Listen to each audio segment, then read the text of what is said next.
Kaziwe zvakare vana vaMwari mufaro wangu kuchingamidzai kuchirongwa chedu chamazuva ose Nhai Pastor.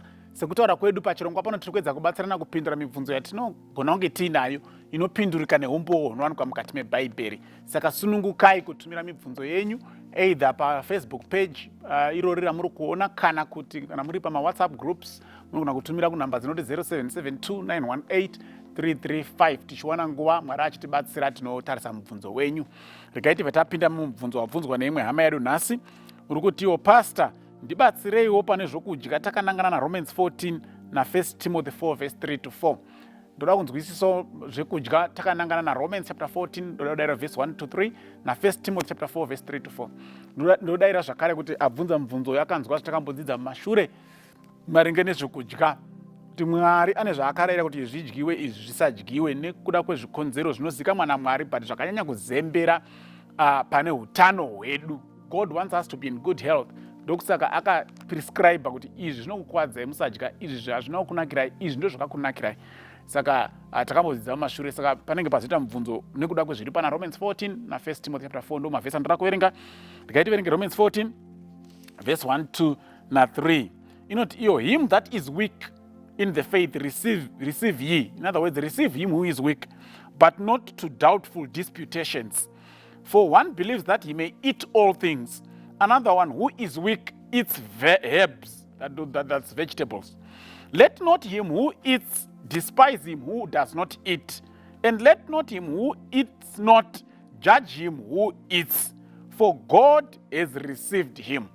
Saka ndonyaya iri panapa kuti pari kutaura nyaya yemunhu ari weak naari strong. Ari weak anzi anodya mavheji, ari strong anzi anodya zvese.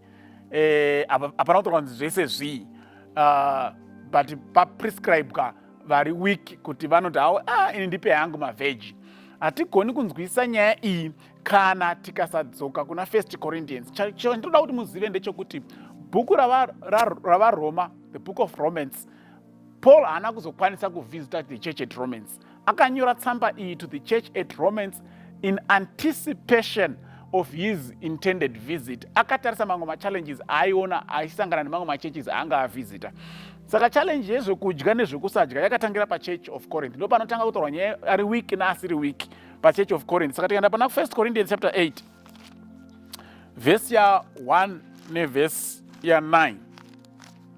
1 Corinthians chapter 8 verse ya 1 and verse 9. Munozoiverenga yenyu yese chapter chinangopika pandiri kuda. Now as touching things offered to idols, we know that we all have knowledge. Knowledge puffs up, but charity edifies. If any man think he knows anything, he knows nothing unless as he ought to know. As concerning therefore the eating of those things that are offered in sacrifice to idols, we know that an idol is nothing in the world, in that there is no other God but one. Verse 9. But take heed, lest by any means this liberty of yours becomes a stumbling block to those who are weak. Ndopanotanga nyaya kutorwa ari weak nari strong, ari weak nari strong. Paul ari kuti munhu strong pakutenda anoziva kuti idol kana kuti chifananidzo hachina simba, hachigoni kuafekta nyama. Because kuna vanhu vaiti kana vauraya nyama dzavo vaitanga vadzipirisa kuzvidhori. Kana vadzipirisa kuzvidhori, they would believe kuti chidhori chine zvachatoita nyama iyoyo.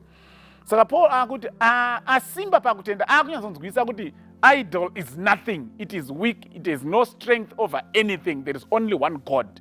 But nekuda kwokuti waakunzwisa izvozvo, chirega kuva careless in the eyes of those that are still weak in the faith. Vachiri vatete mukutenda. Iwe wasimba pakutenda, chirega kuva careless uchiti nyangwe ndodya zvese zvese, nyangwe zvapirwa kuzvidhori ndodya, because ndoziva kuti zvidhori hazvina zvazvinoita nyama. Ndozvakadzidziswa paKorinde. Saka mukatoverenga vhesi yekupedzisira ya 1 Corinthians chapter 8, Paul anoti, therefore if meat or food causes my brother to offend, I will therefore eat no flesh. Paul akasvika pakuti ndaakudya hangu mavheji kana kudya nyama kuchisvika pakuzoti imwe hama yangu ichiri nhete pakutenda ipedzisire yakanganisika. Paul offered himself to be a vegetarian.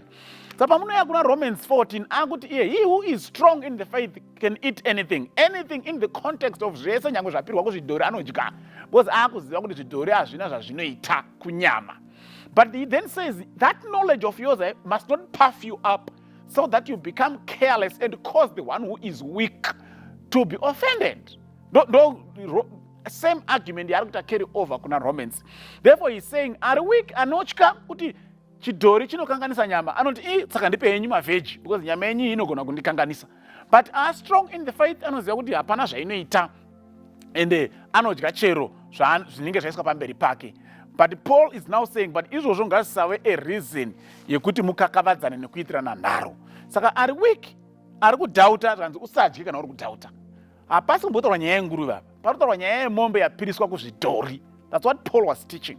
Saka akuti strong anoti nyango yapiriswa kuzvidhori unzai ndidye hazvina nebasa rese. Achiri weak anoti iyi inondikanganisa ndipe yangu mavheji ndidye. So mukauya pana 1 Timothy chapter 4 ndinoona ndo rimwe vhesi rabvunzwa ati verse 3 and 4 inoti forbidding to marry and commanding to abstain from meats which God has created to be received with thanksgiving of them which believe and know the truth.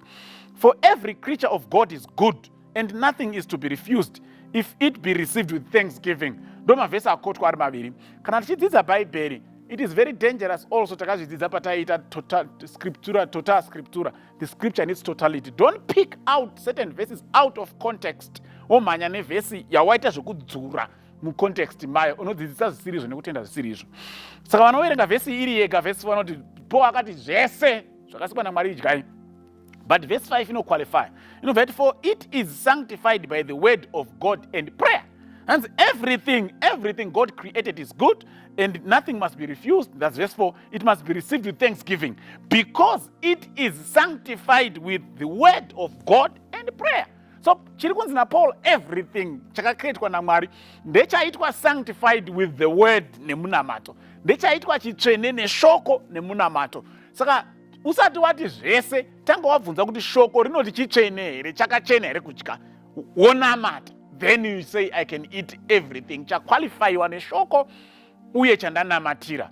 Saka haugoni kudya chinhu chisina kusanctifyiwa neshoko. It must be sanctified by the word of God and then you pray over it. Ukauya nechikafu chako chisingatenderwi neshoko raMwari wochinamatira, it's not sanctified. It has to be sanctified first by the word of God and then you pray over it and then you can say I can eat anything. Anything in the context of the word of God having sanctified it and then you pray over it. Kana shoko raMwari risati rati hongu, then it cannot be eaten. Shoko raMwari ngaritange rati hongu, then you pray, then you can eat anything. Qualify pazvinhu izvozvo zviri zviviri. Saka it's important not to take verse 4 out of context. Read even kubva kuverse 1 kusvika kuverse 5, then you get a better picture of the whole argument. Tinoda kurayira kuti tabatsirikana, Mwari atikomborere. Amen.